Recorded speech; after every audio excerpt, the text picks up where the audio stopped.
السلام علیکم ورحمۃ اللہ وبرکاتہ۔ میرے پیارے دوستو،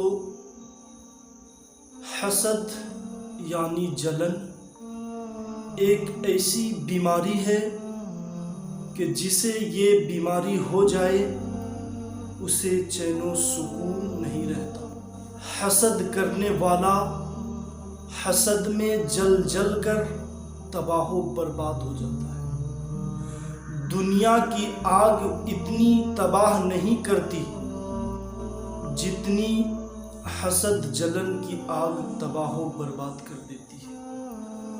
حضور علیہ الصلوۃ والسلام ارشاد فرماتے ہیں کہ حسد یعنی جلن انسان کی نیکیوں کو اس طرح کھا جاتا ہے جیسے آگ لکڑیوں کو کھا جاتا ہے۔ پتہ کیا چلا کہ حسد جب کسی کے دل میں پیدا ہوتی ہے تو وہ کسی دوسرے کو نقصان نہیں پہنچاتی بلکہ اپنے آپ کو نقصان پہنچاتا ہے۔ حضرت عبداللہ بن عمرو بن عاص رضی اللہ تعالی عنہ کہتے ہیں کہ ہم حضور علیہ الصلوۃ والسلام کی مجلس میں بیٹھے ہوئے تھے تو حضور نے فرمایا کہ جنتی دیکھنے کا شوق ہے؟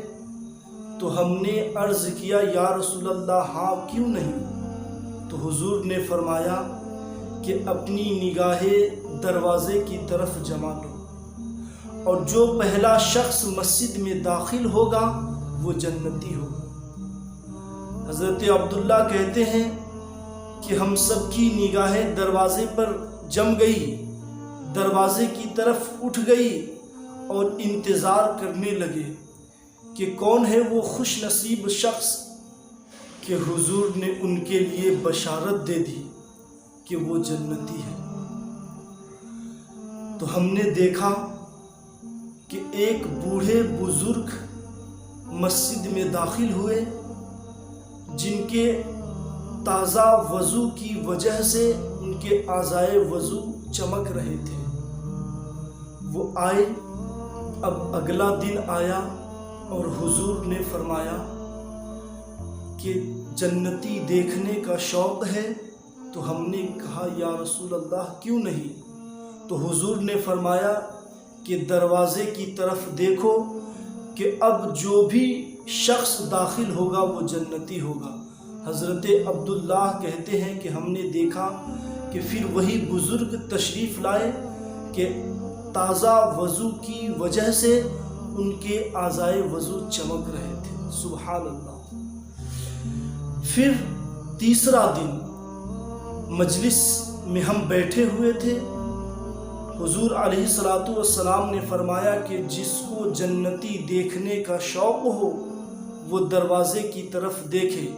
حضرت عبداللہ کہتے ہیں کہ ہم نے دروازے کی طرف اپنی نگاہ کو اٹھا کر دیکھا تو پھر سے وہی بزرگ شخص اسی حالت میں تشریف لائے۔ اب مجلس اختتام کو پہنچی، حضرت عبداللہ کہتے ہیں کہ تمام کے تمام لوگ اپنے گھروں کو لوٹے اور میں اس بزرگ کے پیچھے چلا اور میں نے اس بزرگ سے کہا کہ میرے والد محترم سے کوئی رنجش ہو گئی ہے تو میں کچھ دن آپ کے ساتھ رہنا چاہتا ہوں، کیا آپ اپنے یہاں رکنے کی اجازت دیں گے؟ بزرگ نے کہا ہاں آ جاؤ، کوئی بات نہیں۔ حضرت عبداللہ کہتے ہیں کہ میں بزرگ کے ساتھ ان کے گھر گیا اور میرے دل میں لالچ یہ تھی، حضرت عبداللہ کہتے ہیں کہ میرے دل میں لالچ یہ تھی کہ میں ان کے وہ اعمال دیکھوں، ان کا عمل دیکھوں کہ یہ کون کون سا اور کس کس قسم کی عبادت کرتے ہیں کہ رسول کریم علیہ الصلوۃ والتسلیم نے فرمایا کہ جنتی دیکھنا ہو تو دروازے کی طرف دیکھو، جو شخص آئے گا وہ جنتی ہوگا۔ اور تینوں دن یہی بزرگ تشریف لائے تو میں اس لالچ میں ان کے ساتھ گیا کہ میں دیکھوں کہ یہ کون سا عمل کرتے ہیں۔ حضرت عبداللہ کہتے ہیں کہ رات ہوئی، عشاء کی نماز پڑھے، عشاء کی نماز کے بعد میں میرے لیے انہوں نے بستر لگایا اور پاس میں وہ خود لیٹ گئے۔ اور حضرت عبداللہ کہتے ہیں کہ میں پوری رات طاق میں رہا کہ میں دیکھوں یہ کون سی عبادت کرتے ہیں، ان کے معمولات کیا ہیں، ان کا عمل کیا ہے۔ تو وہ پوری رات طاق میں رہے، اور حضرت عبداللہ کہتے ہیں کہ پوری رات وہ بزرگ اپنے بستر پر سوئے رہے، انہوں نے کوئی عمل، کوئی عبادت نہیں کی۔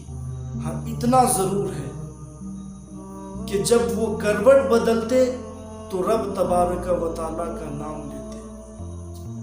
چنانچہ صبح ہوئی، ہم دونوں اٹھے اور فجر کی نماز ادا کی اور دن کے معمولات میں لگ گئے، کام وغیرہ کرنے کے بعد ظہر پڑھی، عصر کا وقت ہوا، مغرب پڑھی، عشاء کے بعد میں واپس سو گئے۔ حضرت عبداللہ نے سوچا کہ کل میری وجہ سے شاید اپنے معمولات ترک کر دیے، شاید آج یہ عبادت کریں گے۔ حضرت عبداللہ بن عمر بن عاص طاق میں لگے رہے۔ واپس انہوں نے وہی معمول دیکھا کہ پوری رات وہ بزرگ اپنے بستر پر سوئے ہوئے، اور جب کروٹ بدلتے تو رب تبارک و تعالیٰ کا نام لیتے۔ اسی طریقے سے تیسری رات بھی گزر گئی، لیکن حضرت عبداللہ بن عمر بن عاص کو ان کے عمل کا کوئی پتہ نہ چلا۔ تو تیسرے دن جب ناشتہ پر بیٹھے تو حضرت عبداللہ کہتے ہیں کہ میرے والد سے میرا کوئی جھگڑا نہیں ہوا، کوئی رنجش نہ ہوئی، میں تو صرف آپ کے ساتھ اس غرض سے، اس مقصد سے آیا تھا کہ میں آپ کے اعمال دیکھوں، آپ کے معمولات دیکھوں، آپ کی عبادتیں دیکھوں، کہ حضور علیہ الصلاۃ والسلام نے فرمایا کہ جس کو جنتی دیکھنا ہو وہ دروازے کی طرف دیکھے، اور اس دروازے سے تینوں دین آپ ہی تشریف لائے۔ تو میرے دل میں یہ شوق پیدا ہوا کہ میں آپ کی عبادتیں دیکھوں، آپ کے معمولات دیکھوں۔ تو وہ بزرگ کہتے ہیں کہ اے عبداللہ، میرے کوئی اعمال نہیں ہے، کوئی معمولات نہیں ہے، ہاں لیکن جب تم جستجو میں آئے ہو، تلاش میں آئے ہو، اور تم یہ چاہتے ہو کہ میرا کون سا عمل ہے، تو میں بتا دوں اے عبداللہ، اس سینے میں جو دل ہے، اس دل میں کسی مومن کے لیے بغض و حسد نہیں ہے۔ یہ دل بالکل صاف ہے۔ پتہ کیا چلا کہ دل جب صاف ہوتا ہے، پاک ہوتا ہے، تو وہ جنت کے راستے پہ ہوتا ہے۔ حضرات، ہمارے اس چھوٹے سے دل میں کیا نہیں ہے؟ اس کے لیے بغض، اس کے لیے حسد، اس کے لیے دشمنی، اس کے لیے بیر، نہ جانے ہم نے اپنے دلوں میں کیا کیا پال رکھا ہے۔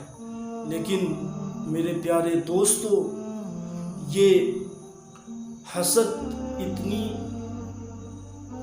خطرناک بیماری ہے۔ حسد ایک ایسی بیماری ہے کہ جس کو لگ جائے اس کی دنیا تباہ و برباد ہو جاتی ہے، اور آخرت بھی تباہ و برباد ہو جائے گی۔